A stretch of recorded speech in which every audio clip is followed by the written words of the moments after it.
So with another big limited edition release box from Games Workshop, I thought it would be worth talking about scalping in Warhammer 40K.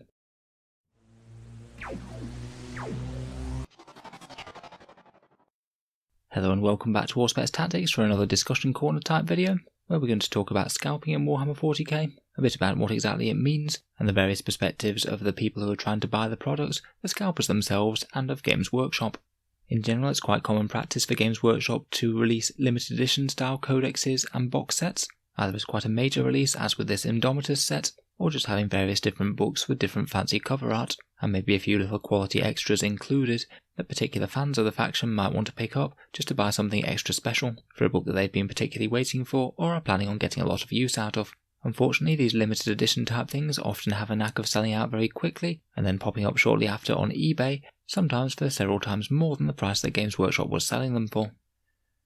So for people who aren't aware what I'm talking about, scalping in this context is where basically someone sees that there's a limited supply of things going from Games Workshop, they're pretty sure that it's going to sell out very quickly, so they buy some copies of the item in question, whether it's a limited edition box set, miniature or codex, with the aim to resell them at a higher price, often after Games Workshop has finished selling the limited edition, so there's no other way to get hold of them aside from through third-party sellers like them. Now typically scalping isn't illegal, and generally if you bought something from someone who's selling a product, then you're generally allowed to resell it yourself, much as you'd be able to do with virtually any other item, but limited edition and artificial scarcity really can cause this to be a bit of a problem, as if everyone starts scalping the same box to try and get more money out of it, it can potentially make it very hard for people in the general public to actually obtain the copy of the item that they wanted, either because it sells out very quickly, or because they might not be prepared to pay the massively inflated prices that people scalping a profit will really sell them for online. That's basically why scalping is seen by the majority of people as a pretty unpleasant business practice, as it does make things harder for the average customer.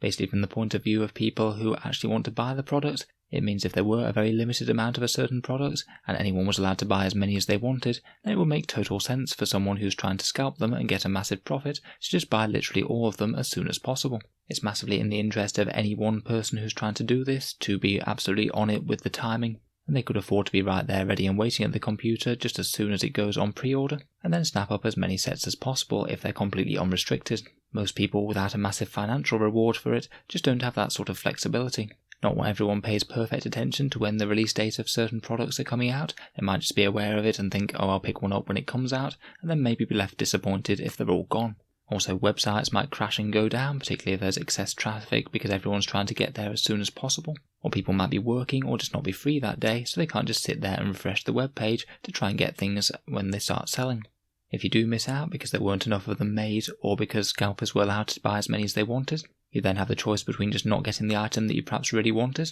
or potentially buy them off someone who's scalping it and hand over another huge proportion of the cost, maybe as much as 50% or double, just to buy the exact same product, just because you weren't fast enough to beat the scalpers to buy the thing. I'm not saying that the practice is literally all bad for the people who want to buy things. I think there is actually probably some value to having people who are selling them at a higher price, which means if you are prepared to pay an increased amount, then it does mean that you can still buy a new copy of that item, perhaps a year down the line, which typically wouldn't be possible if they didn't exist whatsoever. Still though, I think for most people this is going to be a pretty marginal benefit, compared with a lot of people who are either going to have to pay through the nose for something, or not have it at all. One particularly famous example from Games Workshop in recent times was this Solar War book, which was produced in incredibly limited quantities and had no restrictions whatsoever on people buying it, so they very rapidly all got sold and then got put back on eBay for many times the original price of the book. Not a good deal for the vast majority of people who wanted it.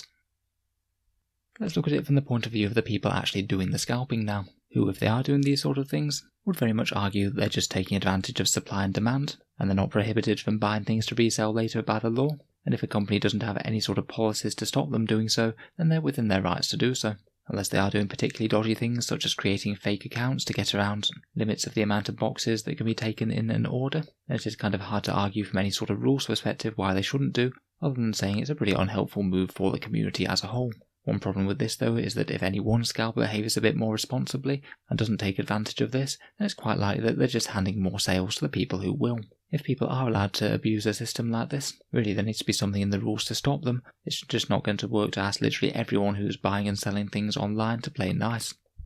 Although there are potentially massive profits to be made off basically not doing very much, scalping certainly isn't a risk or effort-free enterprise. If you say did go a bit crazy and bought 100 boxes of a limited edition box set, and it turns out Games Workshop actually have massive reserves of those things so that it doesn't go out of stock for absolutely ages, then you could be left with an absolute ton of things that you aren't going to get their value back on anytime soon. And they also run the risk that people just aren't that interested in the products in the first place, meaning they could just be wasting a lot of their time and effort. The time taken to receive orders, repack them, sell them and post them certainly isn't free. In particular for any big box sets, I can imagine that could take up quite a lot of space in your house, which certainly isn't a free commodity either. Plus places like eBay and Amazon also take a fee for selling on their platforms, all of which eat into the crazy profits that they can make potentially. There's still potentially quite low efforts returns on making a fair bit of money, but you would have to resell quite a lot of boxes like this to actually make any sort of real income from it, and with Games Workshop releases it's not really something that you could probably do literally all year round.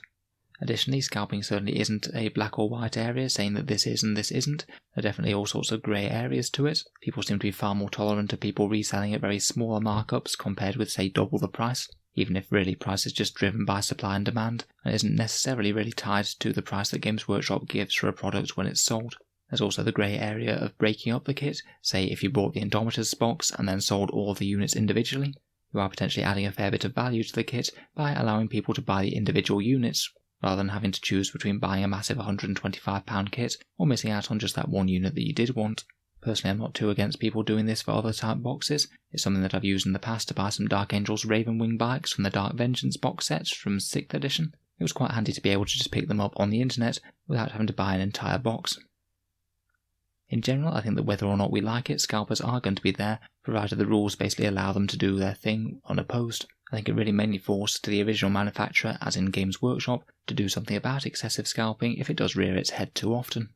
Just from a pure sales point of view, I can see why they might not be all that keen to bother doing so. If allowing a little bit of scalping does allow them to basically automatically sell out of all their limited edition releases very quickly, then basically they can know that they're pretty much going to make a guaranteed profit on that particular order, and it's pretty similar to printing money for them. It might not necessarily be the biggest deal ever if other people then go on to make further profit from those same miniatures before they actually get into the hands of the people who want them, as it puts them at very low risk of actually making too much of a product and then losing money on any one order.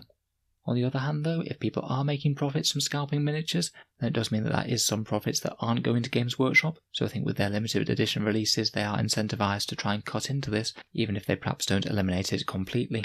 And it does seem that at least with this Indomitus release they might actually be taking some steps to counteract it. With Indomitus they do appear to actually be limiting the amount of boxes that any one person can buy, even if it's not exactly limited very much. They've said on their website that for the pre-orders basically anyone can buy up to 6 of the Indomitus sets per order, which I guess will stop people going truly nuts with no opposition whatsoever. Still though, I think that 6 sets really are quite a lot for any one player, and certainly seems more than any one person would use themselves. I'm sure that a lot of these people aren't against using multiple accounts. I'm not sure at all if they monitor the type of payment method being used for each one, and saying that you can't buy more than 6 with any one credit card for example, but that would seem like another very sensible step. As far as I can tell, the third-party discount retailers in the UK don't seem to have this policy as universal themselves, but I guess that might become a little bit more clear as the set actually comes out.